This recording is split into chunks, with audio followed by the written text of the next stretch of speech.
everyone. Thank you for attending our Board of Commissioners meeting on this fine day. Let's start the meeting with the Pledge of Allegiance.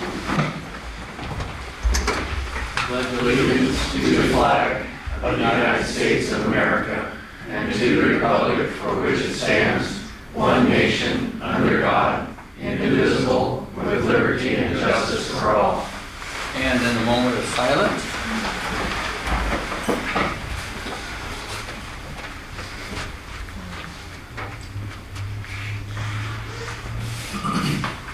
and thank you. With that, let's go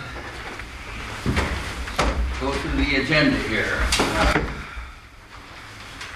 Item 3A, request approval of an IGA with the Oregon Health Authority and authorize Mike Rowley to sign. 271 Willis. Good morning, Mike. Eric, how are you? Good morning. I'm Mike Rowley, Director of True South and Wellness. Oh, that's who you are.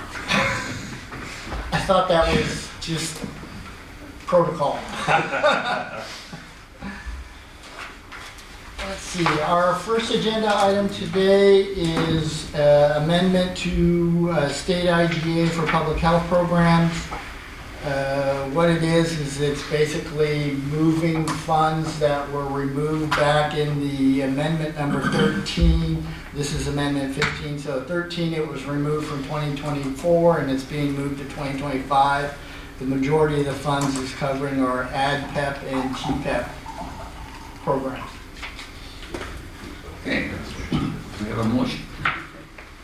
Mr. Chair, move to approve IGA number 185016-0 with Oregon Health Authority and authorize Department Head Mike Rowley to sign. Oh, sorry. I think I got my IGAs backwards. So actually, yeah, sorry. Thank you, Eric. We are starting with the implementation. It's a grant acceptance. Is this from the state? Yeah, IGA for Real D information collection and SOGI, what they call SOGI, which is race, ethnicity, and language and disability information, as well as sexual orientation and gender identity information. Okay, I think we need to strike the First one. first two, No, strike. the first motion and second. Retract my motion formally, Mr. Chair. And you retract your second? Yes. Yeah, okay. Now, let's start anew with a motion to cover this item.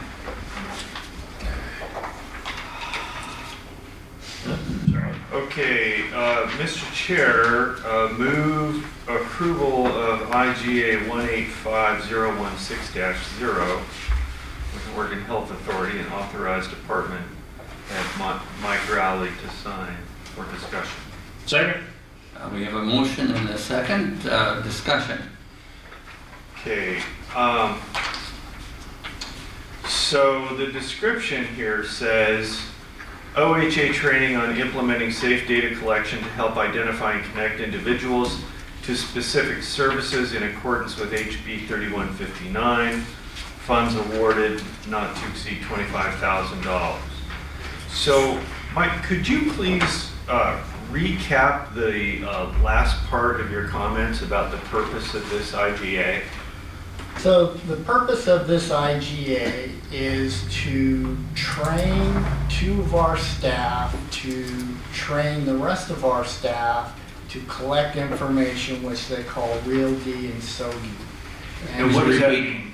That stands for, Real D is race, ethnicity, and language and disability, and SOGI, S-O-G-I, is sexual orientation and gender identity.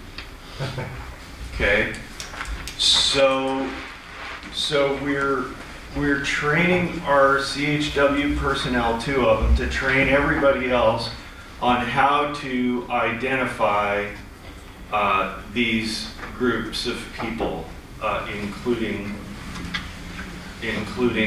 people who identify by some physical reality that's not manifest in their actual physical reality. Would that be an accurate statement? Well, technically, the grant is to teach the two individuals, or train the trainer to teach staff how to data collect based on these parameters, this questionnaire. That apparently OHA is going to try to mandate by 2026. So it's kind of giving the opportunity to get ahead of whether or not it works or not. So it's more the training of data collection. We're not identifying anybody or anything. The questionnaire itself has questions, almost all of which have a do not wish to answer option. So it's about the data collection versus that, and not the identification piece from the Coos Health and Wellness standpoint. So this is the information that they see in themselves, not a prompt from us about what that information is. Exactly. Right. And there are questionnaires that you can look over, but yes, it's about the collection of the data, not the actual assessment of the individual. Okay, and how are these individuals, how are the individuals whose data will be participatory in the survey collection? How are those people identified and accessed for this survey? Is there specifically, is there a targeted acquisition of these people, or is this going to be equally applied across the entirety of your service spectrum from a client perspective? I believe it is based on the utilization of Oregon Health Authority services paid for by the Oregon Health Authority, is my understanding. Now again, we have a kickoff meeting supposed to go. If we were to accept this grant, we would have a kickoff meeting that we would go to virtually to learn a little bit more about what the whole process would look like. So part of this training will tell us the answer to that question. That's my understanding. So you understand that in matters that circle around so-called gender ideology and things like that, that I don't have any trust at all for OHA.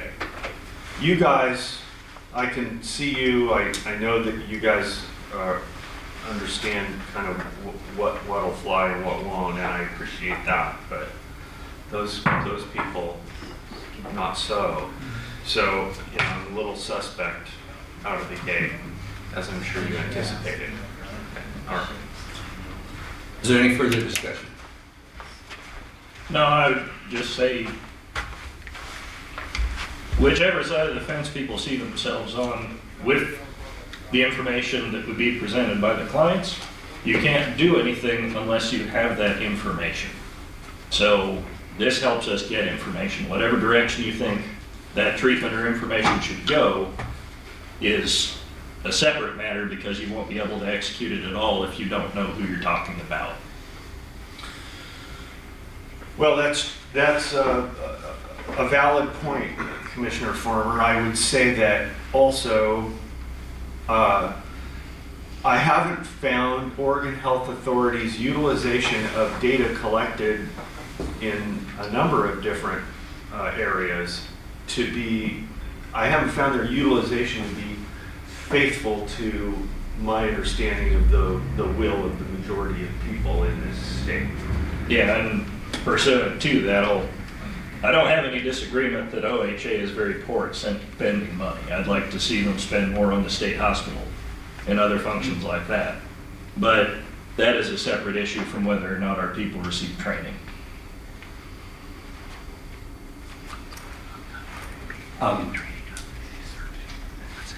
Are you satisfied that we have enough information to make a decision, or would you like this question says?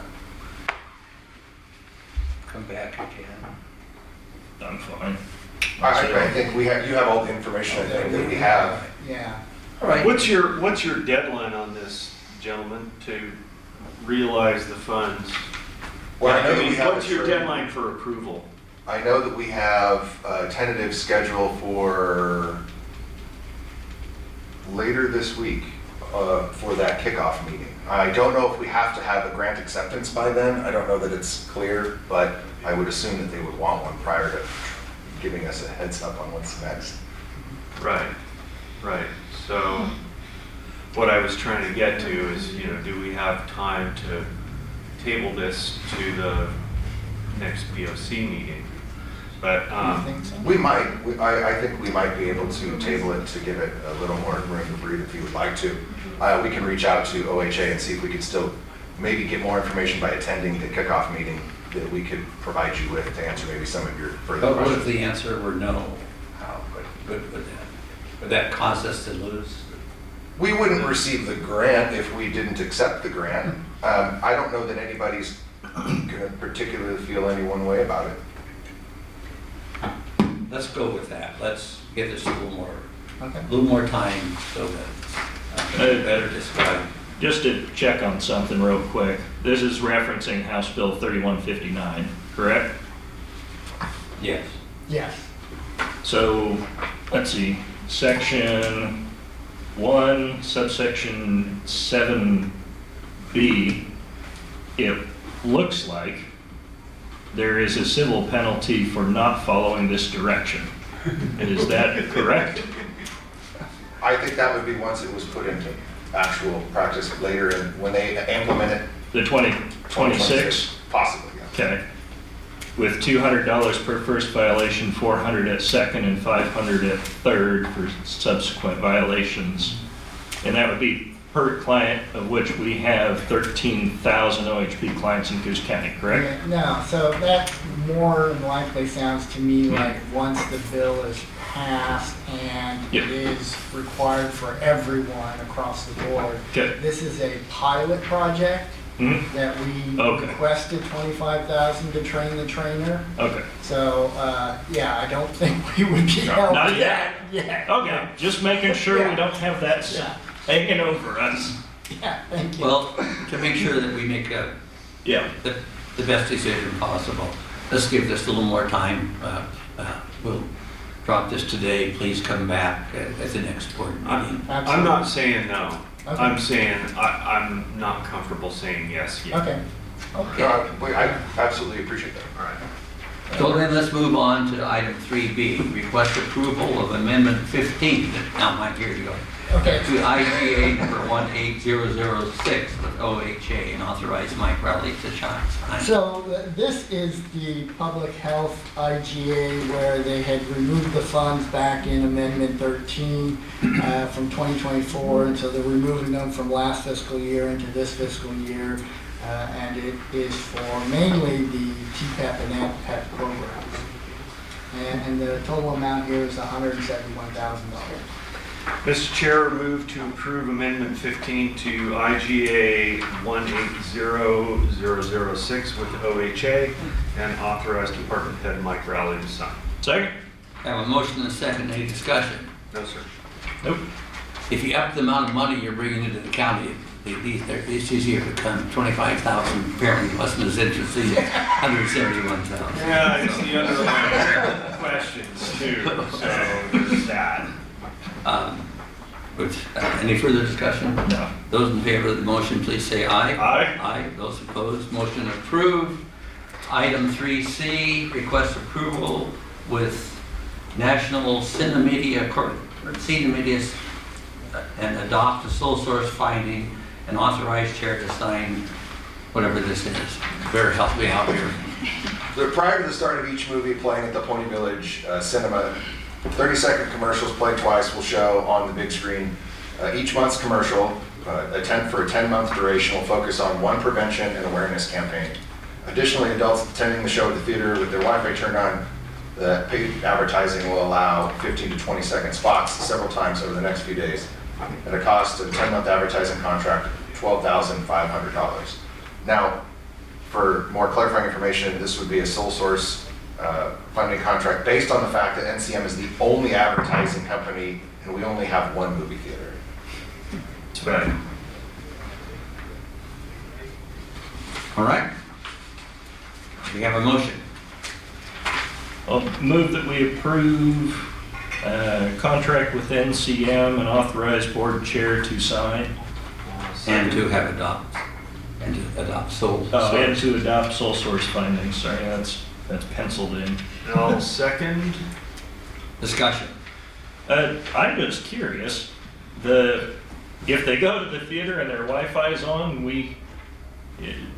Tagging them. our system will just tag them and send it?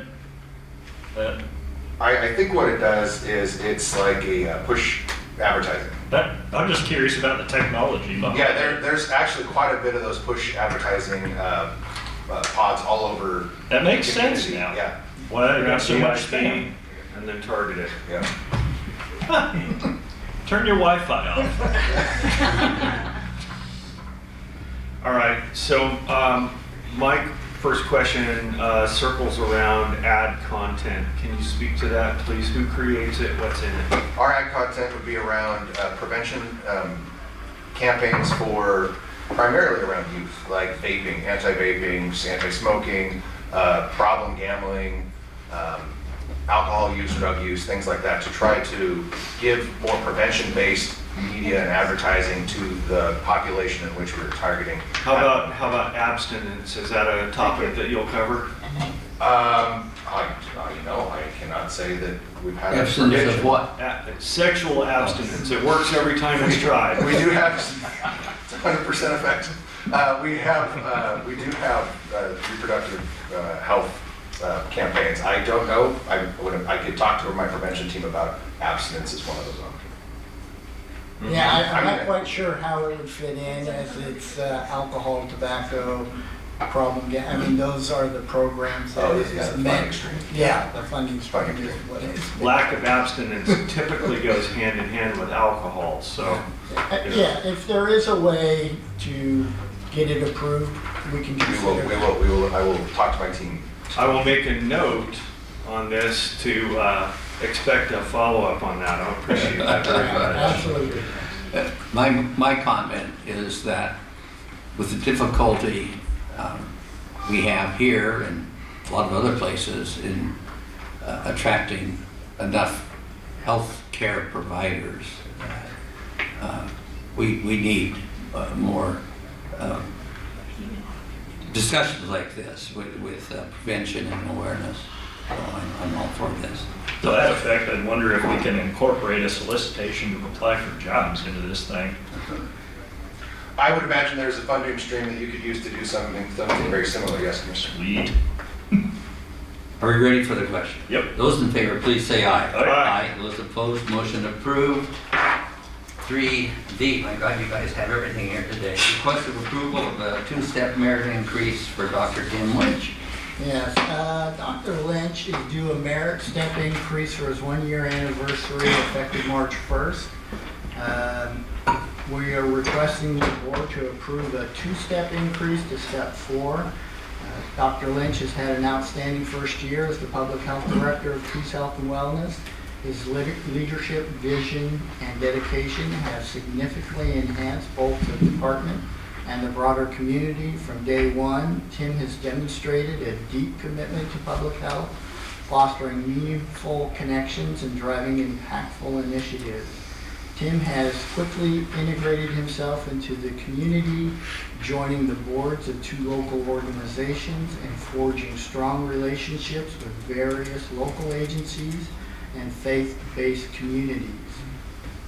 His positive and encouraging leadership style fosters a supportive work environment, inspiring those around him. He is an asset to both the county and the community, and I believe that Dr. Lynch is exactly the type of individual that was designed for this process.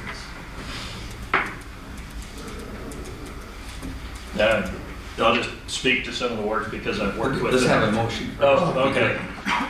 I'll move to approve the merit step increase to step 4 for Dr. Tim Lynch effective March 1st, 2025, and sign payroll resolution 25-03-041P. Second. So we have a motion and a second. Now discussion.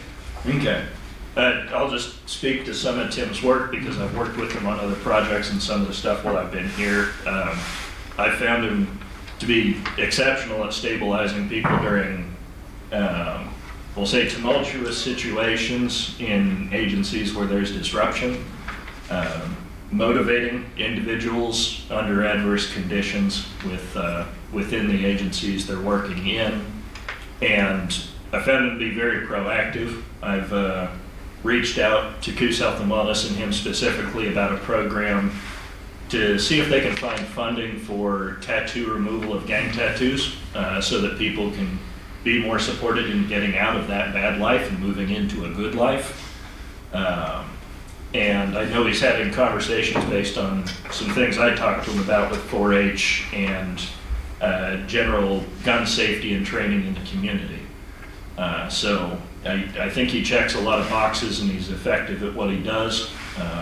So I would see no problems with him taking a step increase. He's been a huge asset. Since it has to do with personnel issues, No. I'd like to ask our HR official if you have any thoughts. I concur. That's good and succinct. So, are we ready for the question? Those in favor, please say aye. Aye. Aye. Those opposed, motion is Or I approved. should have said, I concur. I should probably not say And aye, but I'm ready. for those of you who don't know, Coos Health and Wellness receives absolutely no support from county No money. taxes. Everything comes down to them from the federal government and the state to support all of the activities that they do, both for physical health, for mental health, for prevention. They cover a broad range of things.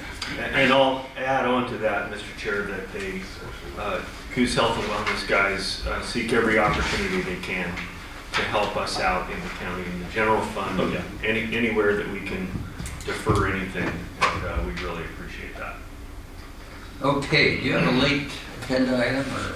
Actually, I have one more. Oh, here we are, I'm sorry. Request, item 3E, request approval to renew the Zoom subscription and authorize Mike Rowley to sign. It's a Zoom. Zoom is our, what do you call that, our virtual meeting platform. Oh, uh-huh. So we use it both for internal use, for instant messaging within our organization, as well as we use it to attend meetings, to start meetings, as well as we use it for client interactions that are virtual. All right. Mr. Chair, move to approve the Zoom subscription renewal for $16,801.90 and authorize Department Head Mike Rowley to sign the purchase order. Second? Have a motion and a second. Discussion. I think last year when this came around, I asked and you guys responded that GoTo did not support all of the features that you found necessary in your operation. Right. Okay. So there is discussion with Darius that we may be going to Office 365, which is the Microsoft Office product.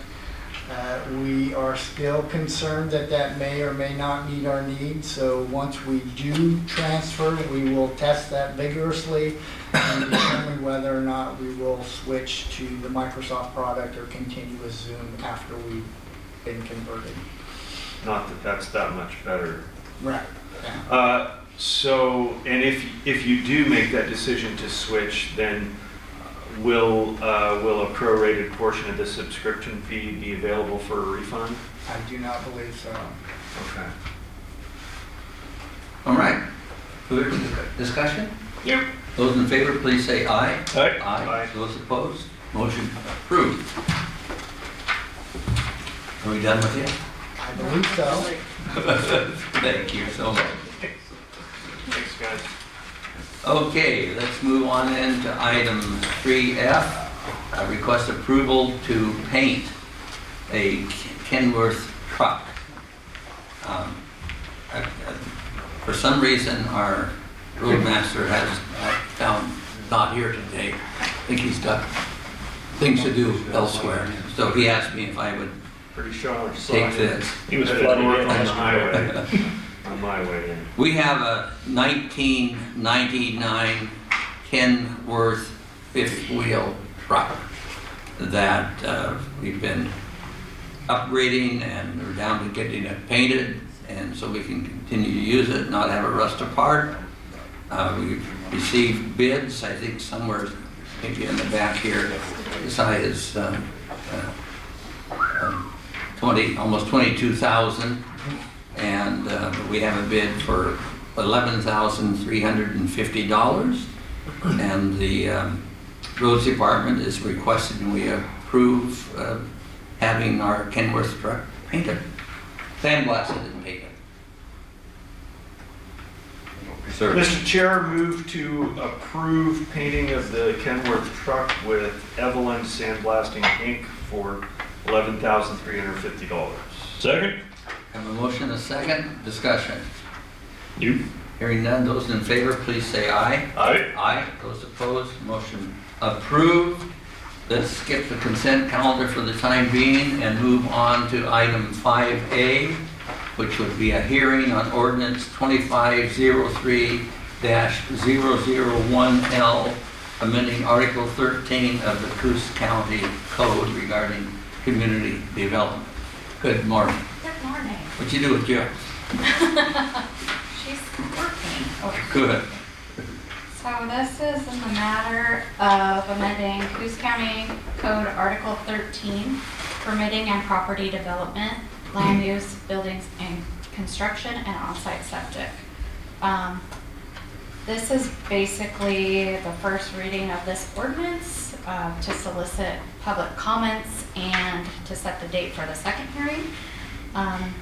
The purpose of amending Article 13 of the Coos County Code is to implement Coos County's authority to enforce the subsurface sewage disposal program delegated to Coos County by the state of Oregon for on-site septic.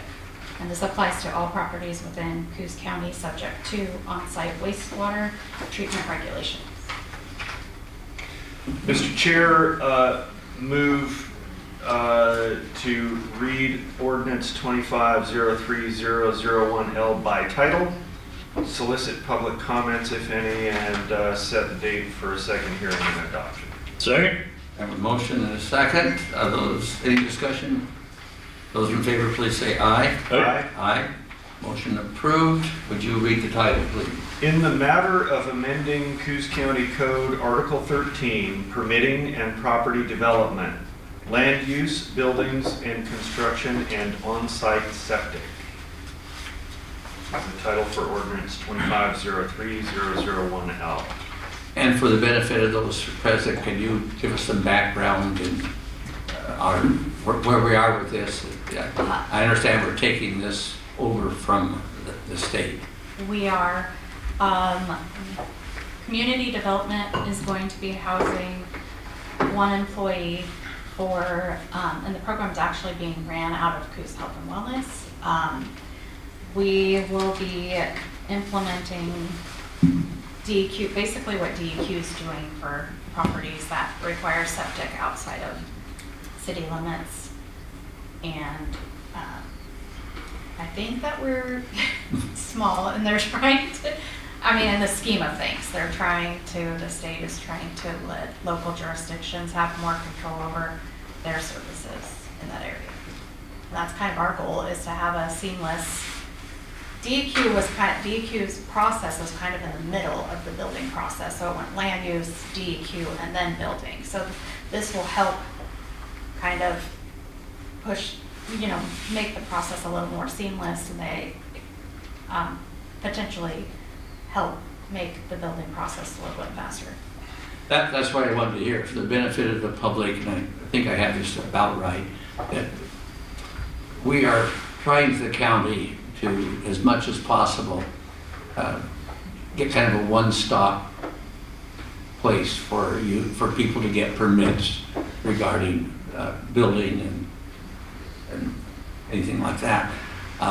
In times past, you've had to come here for a planning permit, probably go to the city of Coos Bay where the state building permits were issued, find the state DEQ office somewhere to get a septic permit, all over the place. And we're trying to get it down to, and it's a big task, and it's a big responsibility we've taken on, but the idea behind it is to simplify the permitting process. And the goal is that, again, people seeking these permits will pay the fees that will support our department's efforts, so it won't fall back on the taxpayers. And those fees will be equal or less than they were with the state. So, And just speaking to the importance of it, shortly after I got in office, I was reached out to by an individual whose house burnt down.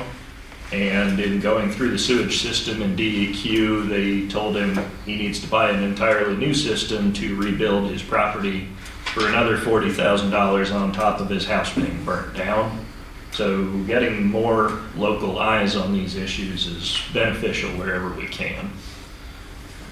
Certainly, local control is an issue that we're, I think, all interested in.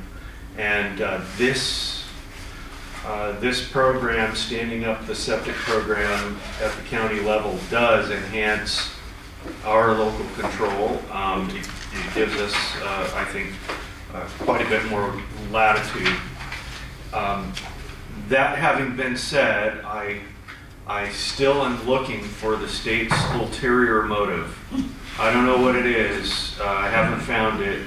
Certainly, they're looking to simplify their expense structure and so forth by pushing this stuff off to the counties, which is okay with me, because in return for that, we get the local control. You can't have one without the other. But if anybody does find another ulterior motive, I sure would like to know. I don't think it's ulterior, they just don't want the expense. Yeah, well, so far that's our understanding. They can't keep staff, I think that's why. So, those in favor, please, any further discussion? Those in favor, please say aye. Aye. Those opposed, motion approved.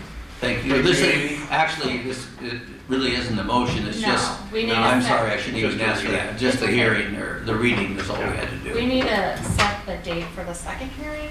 Oh, yeah. With the next And board how meeting far- at April 1st. April 1st. That would be our next Board of Commissioners meeting, Yeah.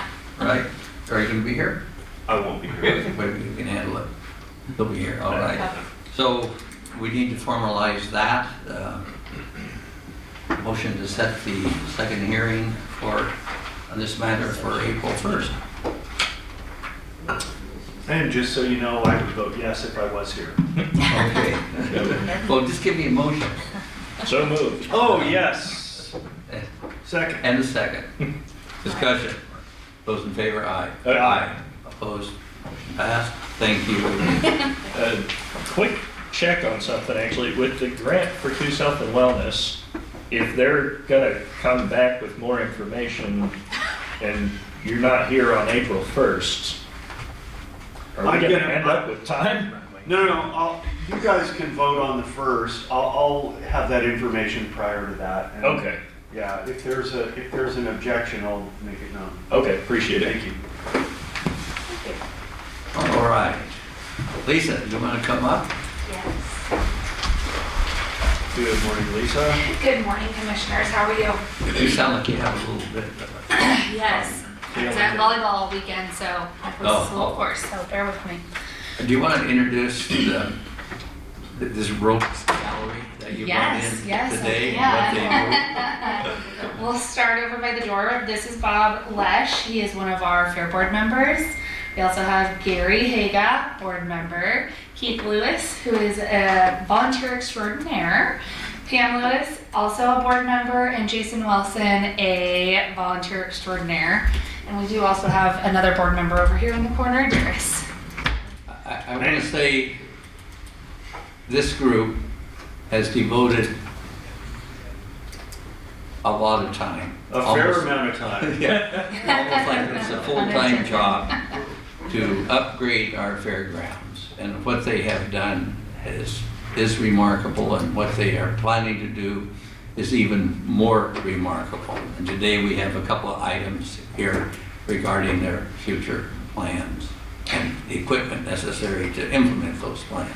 Yes, so I will speak to the first item on the agenda, and then I'd ask that Gary and whomever else from the board wants to come up and address the second. Today, I'm here to request approval from you commissioners on the purchase of the New Holland tractor.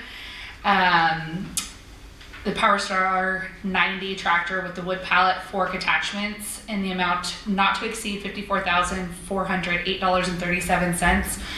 And additionally approve and sign the resolution 25-03-048B. Mr. Chair, move to approve the purchase of the New Holland PowerStar 90 tractor with the wood pallet fork attachment in the amount not to exceed $54,408.37. Approve and sign resolution 25-03-048B. Second. Okay, we have a motion and a second. Discussion. I know the tractor's been inspected and found favorable, and we look forward to some of this cost going to be offset by surplusing the John Deere Correct. in the future. That has been the discussion, yes. Yeah, very good. That's all. So, okay, with that, those in favor, please say, well, further discussion. Yeah. Those in favor, please say aye. Aye. Those opposed, motion approved. We got a new tractor. Yay! Thank you. Gary and Jason, I want to thank you for taking a day to drive up to the valley and inspect this tractor and make sure we knew what we were buying. They came home pretty excited. So they know equipment, so we don't expect any breakdowns. So with that, next, are you turning it over to someone else then? Oh, do we have to, did we vote? Yeah. Yeah, that vote's done. Okay. So item 5C, discussion regarding coordination of concrete donations for the fair.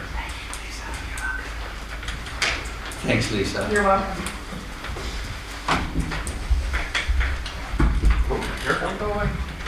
You two want to describe what it is you're building out there first, so you know what this concrete is going to be used for? Yes. Well, my name's Gary Haga, Fair Board, and we are working on an event center for music mainly. It will be the largest on the south coast of Oregon.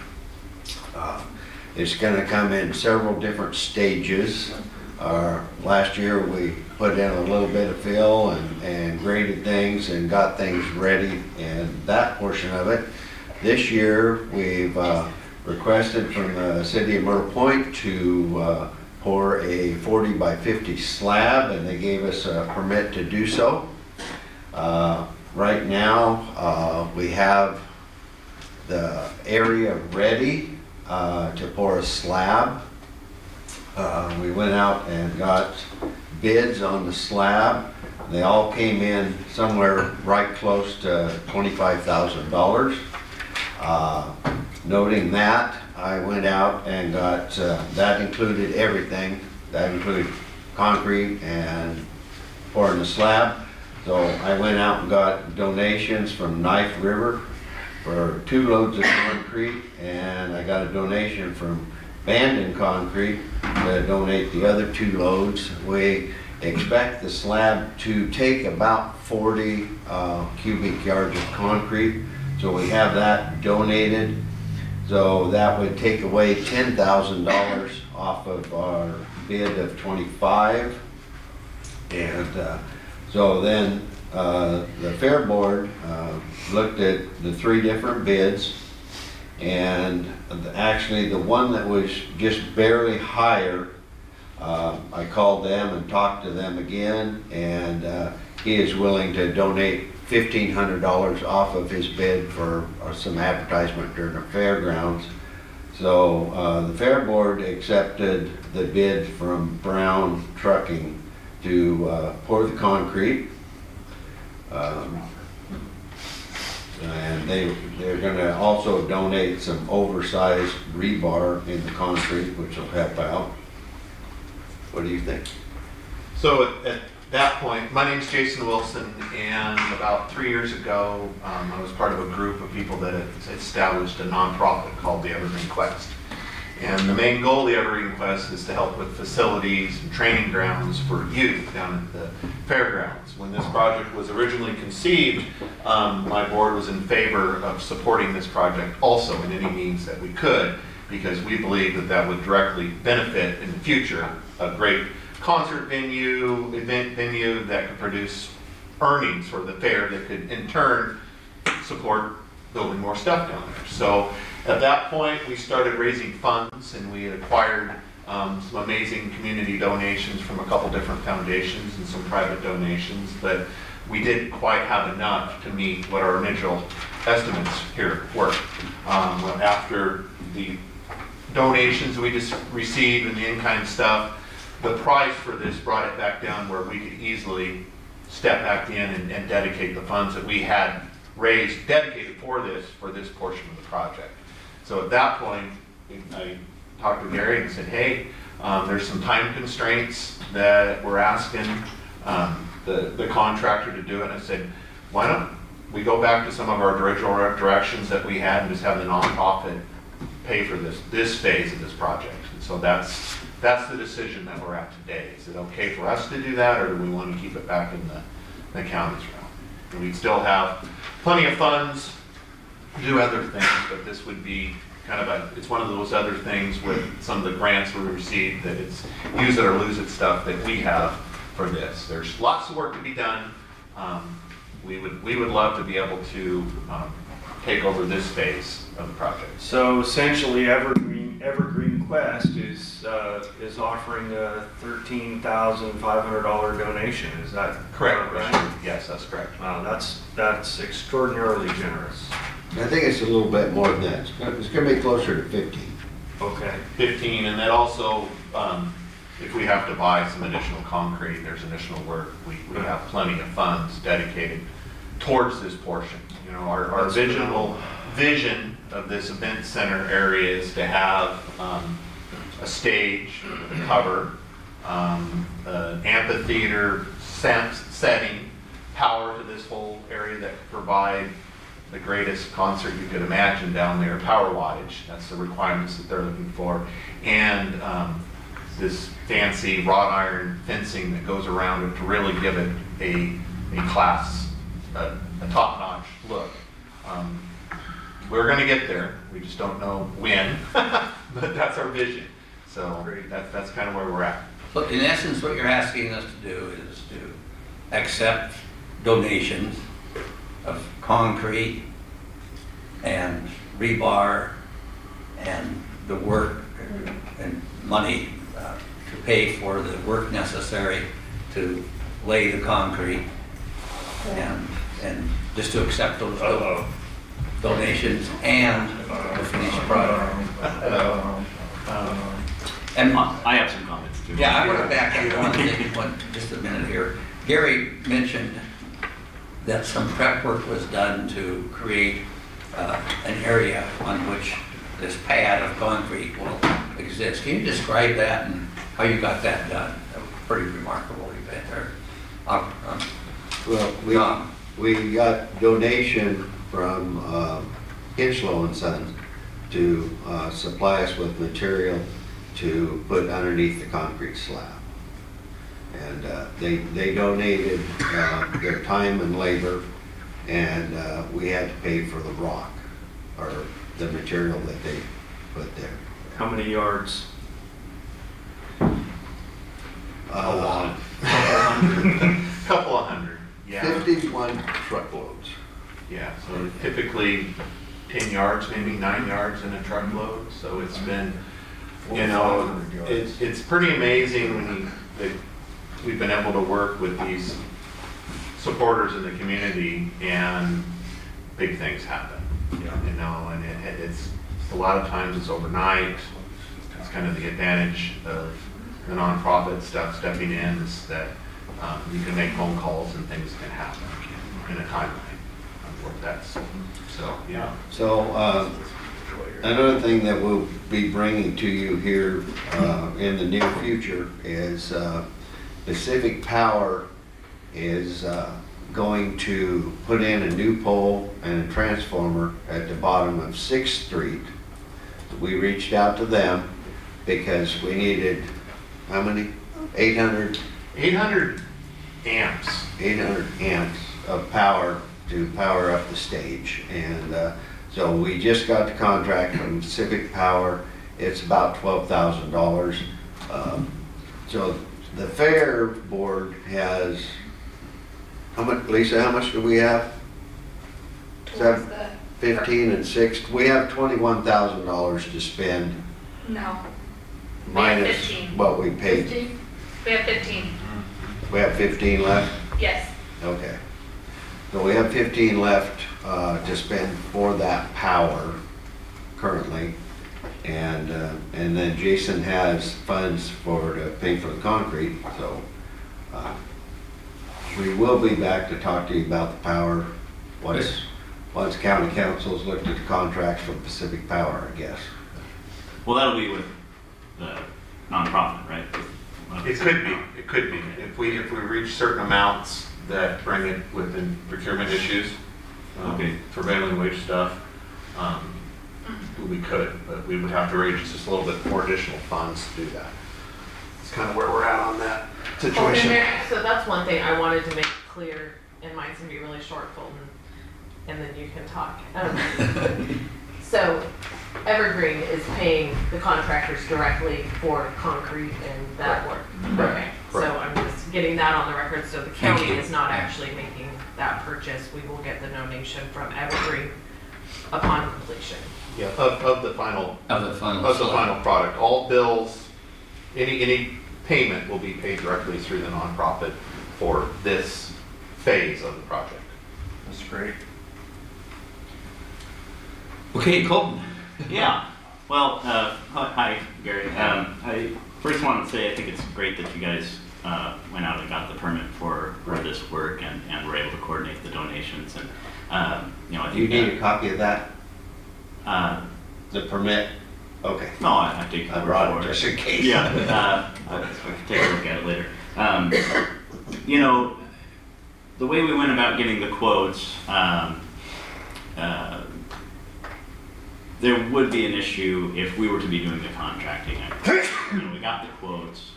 We received a quote from this particular contractor that was not the lowest. And then we reached out to see about lowering that through sponsorship. I think if we were to be contracting with them, the lowest bidder would have grounds to complain there that, hey, you didn't offer the same sort of sponsorship deal to me. So I think as a word of caution as we go forward, when we're getting requests for quotes, let's lay out some factors, experience, timeline, those other things that enable us to not have to go with the lowest bidder. So that can really give us some more flexibility. So in this case, I think if we were doing contracting, there could be an issue. But it sounds like the nonprofit's willing to step in and pay for this work, which I believe sort of resolves that issue. So that's all well and good. I do have a concern about prevailing wage because it's clear that this is sort of a bigger project, something that's going to exceed $50,000, put us into the prevailing wage zone. It's true that when we get donated materials like the concrete loads, those don't count toward the project costs. And donated labor doesn't count toward the project costs either. But this is a little different, right? This is paid. The services are being paid for by a nonprofit, but the work that's being done, the labor, is paid for labor, right? So I don't know if that counts toward the project costs in a way that we would need to ensure that those folks are getting paid prevailing wage. So the folks at nonprofit are paying. Yeah, when all of my research has showed when a nonprofit is paying for that, because it's not the taxpayer money, Mhm. that prevailing wage does not apply Mhm. for the overall scope of the project. I- This is the benefit that a lot of foundations are willing to, we use that as our advantage when we submit to foundations. That was one of our main advantages, that we can receive this money because they know that those funds don't apply. Yeah. So that's something I want to confirm. I know that we've done that in the past where we've leased space out of the fairgrounds for a nonprofit project, and at the end sort of assumed ownership of the structure, and that doesn't raise a prevailing wage issue. We're not quite going that far here. There's no lease, right? There is an arrangement for you to pay for the work, but we're not leasing the space. In the future, if the scope of the project would call for that, that's something, we actually did that 2 years ago when we replaced the roof of the horse barns. Mhm. For the fairgrounds. We actually signed a binding lease for Short-term temporary lease. control of the site. They also did that for the large barn project that they did in the past. So Mhm. that's another thing that we've been able to utilize, so. It sounds like you've already encountered this situation and worked our way through it. Yeah. So I think we can navigate it, it sounds like. Well, I think we'll want to verify that. It also sounds like in order to hit that $50,000 threshold, the rock purchased would have had to have exceeded $23,000 for the rock. Well, but the project's not done yet, right? So, Well, if we add in the truckload and then the cost of the work here. No, I added it all together. And then subsequently, I think we kicked this around enough. I think, one other thought. I guess we have. One other thought, I'm sorry. It could be that since we don't have the funding lined up for all of the stages of this project, that these would be treated as sort of separate projects, at which point the trucking would have been under 50,000. And then this phase, I assume this phase is going to be under 50,000, right? So depending on that, I'd like to maybe speak with you guys after the meeting and get a better idea of what all the stages are, and then figure out, if. Yeah, I guess one of the questions that we would have is how do we have a working partnership when the fair receives funding for infrastructure, how we can kind of intermesh and work together on some of these things, and if we can maybe go down that avenue you were just talking about with breaking things apart and into phases, that would way benefit us to be able to get some stuff done. Do we suppose we could do a motion to accept the donation contingent upon the determination that prevailing wage would not apply? That's a fair motion. Okay. So, Well, hold it. We're gonna be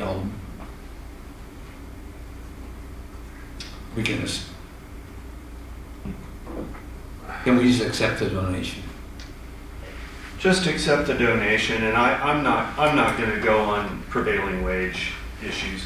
I am glad to hear that nonprofits are not screwed over like common taxpayers regarding prevailing wage, which is a corrupt boondoggle foisted upon taxpayers by public sector I would, employees. let's bring this, Do we need One a more. motion to accept a donation that's not happening yet because it's not done? that's true. say that again. Do we really need a motion to accept a donation that hasn't really come to fruition yet because the project is not done? It's reimbursement basis, okay. Probably not. That would give staff more time to look at. Keep rolling. Yeah. Find ways to not do what we know shouldn't happen. It could be a non-issue. There are a couple fronts that could mean this is a non-issue. We just need to verify those. I know. I just want a motion to direct her to allow the people who work on this to go ahead with their plan. So moved. Mr. I cheated. You did. I did it the quick way. All right, I'll second that. So moved. We have a motion and a second discussion. Hearing none, those in favor, please say aye. Aye. Aye. Those opposed, motion approved. Thank you for your. Thank you, Thank gentlemen. you very much. Separate from that, if I can get a contact with the Fair Board, I'd like to talk to y'all at a separate time. I've talked with some folks from the Army and some folks from the Navy, and they're interested in bringing some equipment down from the fair to draw more attention. Perfect, yeah.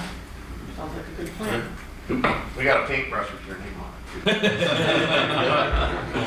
Thank you, everyone. Item 5D, request approval of emergency declaration. Rod, I think you're handling that. Yeah, Mr. Chair, as we all know, we've experienced an extraordinary rainfall event over the weekend.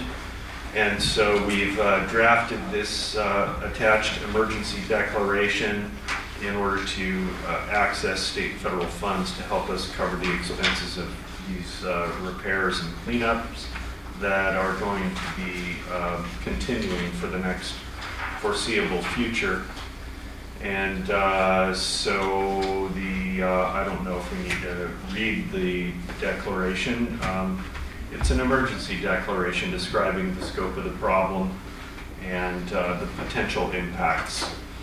So with that, then, I would move that we approve Resolution 25-03-049L declaring a county emergency resulting from flooding in Coos County on March 15, 16, and days following. Do we have a second? Second. Is there discussion?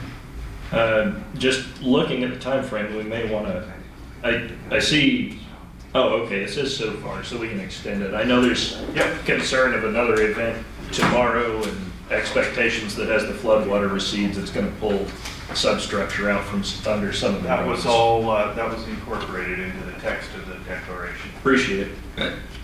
Further discussion? Those in favor, please say aye. Aye. Aye. Those opposed? Motion is approved. Thank you, Commissioner Taylor.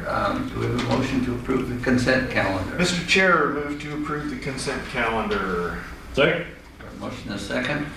No discussion. Those in favor, aye. Aye. Aye. Those opposed, motion approved. Commissioner comments? I'll kick off here with some encouraging news. At the last meeting, I said that in a couple of days I would be attending the Association of ONC Counties quarterly meeting. We have, last year we decided to increase the frequency of our regular meetings of AOCC from annually to quarterly because it did seem like there was justifiable cause to do that, both present and future at the time. That has played out to be true. It's very fortuitous that we had this meeting on Thursday the 6th, or actually Friday the 7th. What happened at the AOCC meeting was very encouraging. We had several commissioners in attendance who had just returned from Washington, D.C. to the National Association of Counties meeting, and they had engaged in meetings with people from the Department of the Interior. And as it happened, their meetings there were within 2 days of President Trump dropping his executive orders regarding timber. The first directing public agencies, federal agencies, to engage everything they could to enhance the levels of timber harvest on federal lands, and the second, an emergency order regarding national security related to timber production. The ONC counties, Coos County, Douglas County, Curry County, and then the other 15 to the north, are all very well positioned to take advantage of that executive order, those orders. And so we are looking forward to hearing some very good news in the near future regarding increased harvest levels on the ONC lands. So I would anticipate, I mean, this is pure conjecture, but I would anticipate that within the year we will see significant changes on the management of ONC lands, which could portend great benefit for this county. It's not going to be fast enough to help us with this budget cycle, but next year maybe we'll have a little bit more to go on, and that's what we really hope for.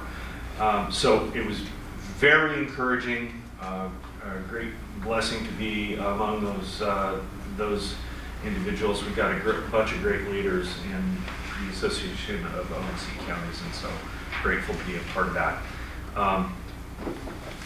Also of note, it was really great last Saturday, or Saturday before last, to go to the Pacific Pregnancy Clinic fundraiser dinner. I think there was like 250 people in attendance. The North Bend Community Center was packed full, and the dinner was great, provided by the Coach House, and I don't know how much money they raised, but everybody was writing checks, so it had to be pretty good. And that's not really county business, but it was positive nonetheless.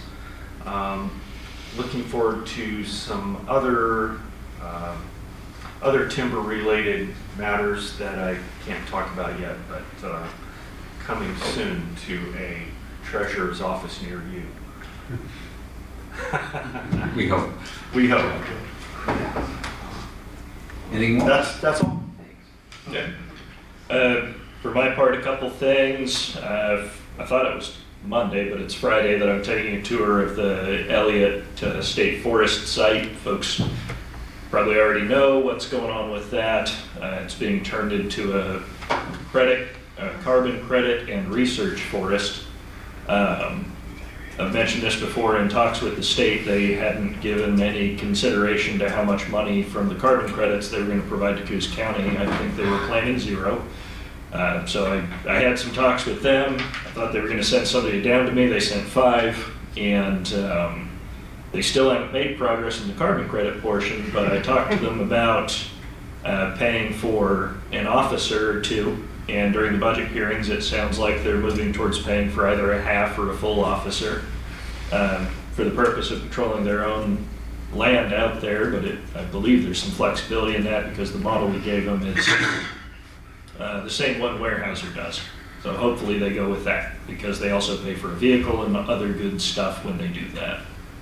While I'm out there talking to them on Friday, I'm going to keep hitting them about carbon credit money, because as I told them directly, if you do business here and don't provide any money to the citizens of Coos County, we're going to have a problem.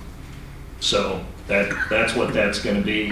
Folks have probably seen we're moving forward towards dissolving the urban renewal district that the county has, not as, at least not for my part, as a statement on URAs as a whole, but because the one we have, one of the founders was present when we talked about it. He said it's met its objectives. And as John said, the child is raised, time to let it out of the house. So we're moving forward towards dissolving that. One of my concerns is how the school funds will be handled. So I've reached out to Oregon's Department of Education, talking to them about how we can, so those funds don't get sent to the state by us, but if we receive a bunch of money, the state can give us less money next time. So I'm talking to them about, give us the full amount, because our schools need that money for projects. So that's the goal there. With the timber, just to speak to what the Association of Counties is also doing for us, the executive order about production that came out included a Good Neighbor Act clause, which face value sounds good. The problem is it can keep money away from counties. It keeps it at the federal and state level potentially. So the Association of Counties, right after it came out, I was getting messages at 5 a.m. on Sunday, because they forgot they were in DC, that they were working to get that corrected, and the administration is supportive of the idea of correcting it. It's an honest error. And the last thing, just to hit folks up for volunteers, I was reached out to about by a citizen about during harsh weather events, we have a deficit of folks that can assist with animal evacuation. And in talking with Chip and our emergency management, there's been some trouble getting people involved in that. So if you know folks that are interested in animals and animal evacuation and potentially have a site to evacuate them to, please reach out to Chip. He's our emergency manager. And that would be awesome. That's what I got. And I mainly want to talk about the storm and the condition of our roads. I'm sorry that our roadmaster could not be here today. He's out fixing the roads. Our road crews were called out Sunday. They worked Sunday and through the night, all day yesterday, clearing the roads as much as they could, largely concentrating on removing trees and mudslides that had closed the roads. But we had some very serious failures. So back up a little bit. I don't have statistics, but I've heard two different things. One, that this is the biggest amount of rainfall we've had in a concentrated period of time since 1986, I think was one number, and another number was 1972, or somewhere around there. It was a lot of rain, and concentrated in certain areas, and it's had a really adverse impact on our roads. The Fat Elk Road is closed due to a culvert failure. Rock Creek Road up out of Bridge is good, all except for the very southern end of it. I guess it's south, where one household is impacted. It's an elderly couple. Nearby neighbors are taking care of them until the road can be repaired. Seven Devils Road, just off of Highway 101, about a third of a mile, had what we knew was a failing culvert. It's a massive gulch that culvert drains, and we were waiting for next year to fix it. Well, it didn't wait until next year. It's gone. Fortunately, it will be a little bit of an inconvenience, but access is still pretty easily available to the entirety of Seven Devils by just going around. But James, what's the road that I don't remember, but it's when you're going, it's just north on 101. Randolph. Randolph Road, Yeah, you yeah, can take there you it. are. Thank you. Thanks very much. Sitcom Lane, one lane is closed, obviously. One lane is completely gone. I saw a picture, I don't know how, but it must be a couple 100 feet of lane, maybe not that much, but a lot. And the other lane is badly compromised. The North Bank Lane near Beaver Hill is closed due to flooding. Doesn't appear to be any damage beyond that. We're in the process of assessing damages. We can't really do a good job of that until the waters recede and really get a good look at it. But our road department's going to have their hands full. And it's going to require a lot of patience and on the part of a lot of citizens. I know every citizen that calls in with a major complaint seems to think that theirs is the only road that has a problem. That's not quite the case. And so our road department will work out what we're going to do and how it will be prioritized. It'll take us a little while to get all that information. So with that, I have nothing more to add, so we're into citizen comments. James, you signed up. Gary signed, but have you already done? Yeah, pretty much, unless Jason wants to talk about the flooding that occurred there. Let's hear about that. Come on up, Jason.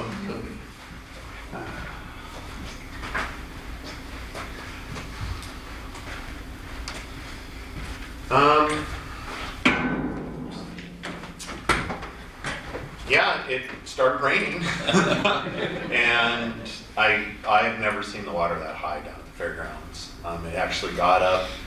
I guess a story. I can tell one story. He's here. Bob, one of our fair board members, was working on a building, painting. They're doing an upgrade in one of the buildings, and he just finished. and he went to check on some neighbors who have asked permission in the past to move their trailers and stuff up onto the Fair Board property, a little bit higher. Never been an issue for the last, I guess, 30 years, whatever it is. And I was on the phone with him. He just got done checking on them, and all of a sudden he goes, "Yeah, I'm kind of going through the flood water. Yeah, it's getting deeper. I probably shouldn't be out here." And then the phone went dead. And what had happened was he was driving on Reachford Road, and the floodwaters, 4 to 6 inches, very, very quick. It pushed him into a ditch, and he became stranded. And eventually made it to one of the homes down right behind the fairgrounds. And we just assumed that it wouldn't be a big deal. Water got higher and higher, got down there, and we started moving tractors out of the big barn. Water got higher and higher. To make a long story short, the county put a boat in to rescue him and the other occupant. The boat couldn't get to him, so I put him in Tahiti. A little blow-up thing I had from being on the Rogue River for many years, and was able to paddle over to get him. Where I put the boat in was next to the goat barn, which is it's above the auction barn. So put the boat in there, and I was paddling, and I could barely make it behind the rodeo arena because there was so much water and debris coming through there, and paddled all the way over to where they were and got up to the porch, and it had about that much water before the house became submerged, and was able to get him off. She refused to leave, and was able to get him down Reachford Road, and I'm paddling down Reachford Road, and Less Sanitation was storing undistributed garbage cans in the amount of probably 100, 150 that they hadn't distributed that were in the barn, and they were all floating by me. And so now there is so anyhow, Bob was fine, dropped him off, he was good. His vehicle unfortunately did not make it, so that's this afternoon. So the water eventually raised to the point where it was over 1.5 feet high in the Clarno building. This is the building where we have all the commercial exhibitors down below. So we're in the process now of hosing it out. So it's fire hose and a squeegee, that you can see water marks in there. Fortunately, the water did get up into the rooms where we stored all of our electrical, we call them spider boxes. These are big electrical distribution boxes that you plug into, and that distributes power to vendors. So we have not been able to establish how much damage has been done to that. There's debris all over our fencing. We've had fencing that's been wiped out.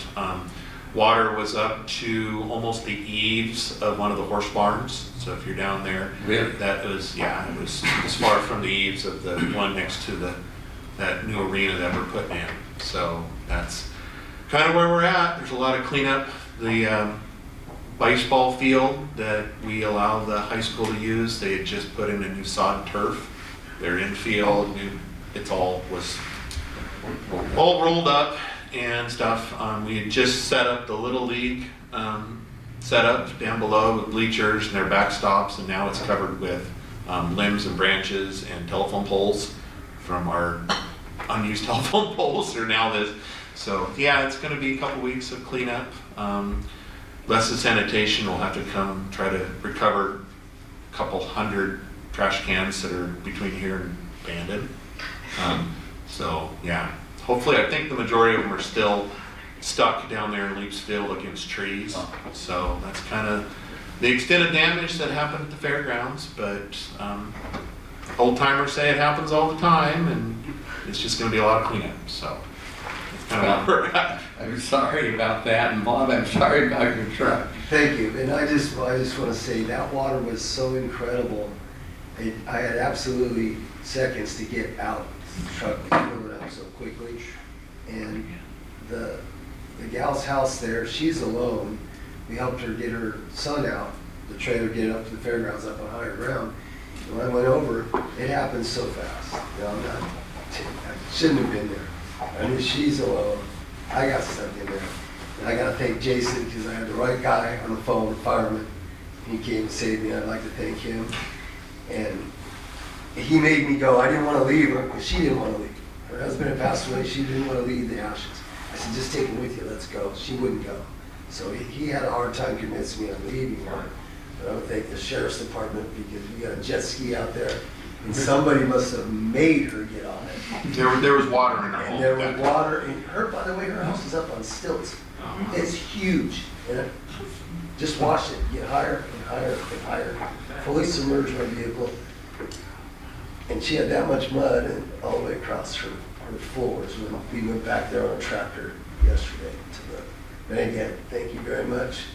I couldn't have left her there. I would have went back. I would have swam back to her. Because we really bonded through that deal. But also my good buddy Keith Lewis is on site. Good friends, me around here. I appreciate everybody.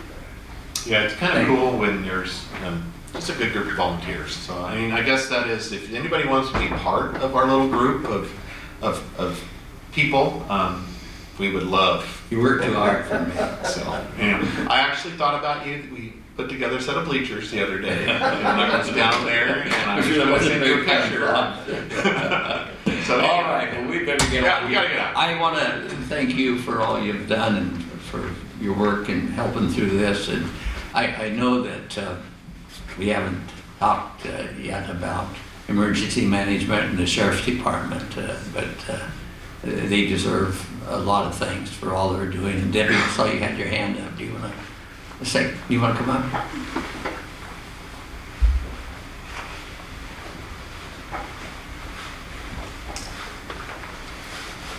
For those of you who don't know, Debbie volunteers her services for emergency management.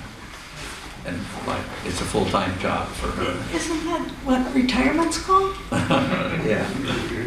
I just wanted to say, please take pictures of the damage before you do water cleanup. And the people that you know with houses that have water damage, please let us know. We have a form for them to fill out, which is slightly different than what we sent out to the departments. Or for nonprofits and local government, we're filling out these assessment forms that kind of give a guesstimate of the amount of money we've lost. And we've already met our quota to declare declaration, but now in order for us to get money or anything, it has to go federal. And the federal limit is $8 million for our state, which you guys were looking at the drain pictures. I'm suspecting they alone in combined, we're over, Paul, just for Public Works is thinking well over $1 million, probably closer to $1.5 million. He right now is at Hilltop dealing with a slide there and then moving on to a new one we didn't know about on Southern Coos River. You know, I did want to say besides the road crew going out, emergency management, we all worked on Sunday. Commissioner Taylor met with us so we could discuss the plan and evacuate, if there was evacuations, what was happening. Part of what the state really likes to hear about are the personal stories, what the people, how they were affected, not just about the money. And because that's kind of what moves them. We found last year with the January storm that we had people coming here from back east, and they're used to dealing with hurricanes, and they didn't really grasp how important landslides really are for a community like ours. Sorry, you guys over there. And so it's been quite the experience, and we're ever hopeful that we can get public assistance, at a federal level, because the state, it does open us to later getting state funds, but we're still, let's see, we now call it the Chemekka landslide. We've been dealing with that since 2021 is when it came to us about the importance and danger that was really happening there. We had the state out, they came, assessed it, and Paul and I and his group has been, you know, banging down every door trying to get money to help that, as well as for the natural gas pipeline issue that's happening where the rivers undercut all the pipes. So it's a big thing, and people forget about emergency management. So please, you know, you can call us or let us know what's happening and how you can help us document stuff. You know, I think for a long time our county has just spent so much time, you know, flooding, and it's something that happens here all the time. But, you know, in the bigger scheme of things, it's really when that flood stops your normal day of activity that you would be doing, that is then what rises to be considered an emergency, because now you're paying for overtime and you're doing things that you wouldn't normally do. The roads never get fixed because before they can get to them all, we have another flood or another severe storm or something. Well, thank you, Debbie. That was my 2 cents, sorry. Thank you very, very much. We appreciate all you do. So, well, I think that concludes commissioners' comments, and next is citizens' comments. James? Morning, Jim Bennett, Bandon. So am I to understand that these urban renewal districts are going to be history now in Coos? No, that's not. We are considering discontinuing ours. We want to hear from the Urban Renewal District Commission what they might have planned for the area, so we don't make a decision that we don't know the full impacts of. We don't have authority over the city's urban renewal district, so they would have to make that choice. So, but on ours, we're I think the 3 commissioners at this point have tentatively agreed that we should terminate it. But before we officially do that, we want to give that urban renewal district an opportunity to tell us. As I've shared, I mean, it's totally anti-free market. So, anyway, they're molesting the free market and funneling money to these unelected bureaucrats, and you know, it's a bad deal. But you know, I think that we would be all well served to recognize that you know, then and now are 2 very different things, as we're all going to learn in the coming weeks and months, and not confuse then with now, because the way stuff's been done, and our overlords have been manufacturing our consent. You know, Trump told all the U.S. governors that they have to switch to paper ballots and same-day voting and voter ID and proof of citizenship. I think we're going to find that all the EOs that Obama and Biden have done for a few different reasons are going to be null and void. And the days of the administrative rule and these unelected bureaucrats and weaponized NGOs and the alphabet mafia driving our bus are going to be over. You heard me talking about that Arabella group, and you were asking for some information about them, but you were right in limbo between being a councilman and a commissioner, and I didn't know how to get it to you. Yeah, that's fair. When you read Arabella groups, it kind of goes like the globalists to these groups like USAID and Arabella Group, and then it gets funneled down into all these local NGOs. So that consensus crap that you've heard me ramble on about, another way to manufacture our consent, it's getting funded through this Arabella Group. And when you read the text of the Arabella Group, it overtly says that we're about funding left-leaning projects. So all this stuff is going to come to an end. There's another group in the interest of manufacturing our consent. There's this other group called Crowds on Demand.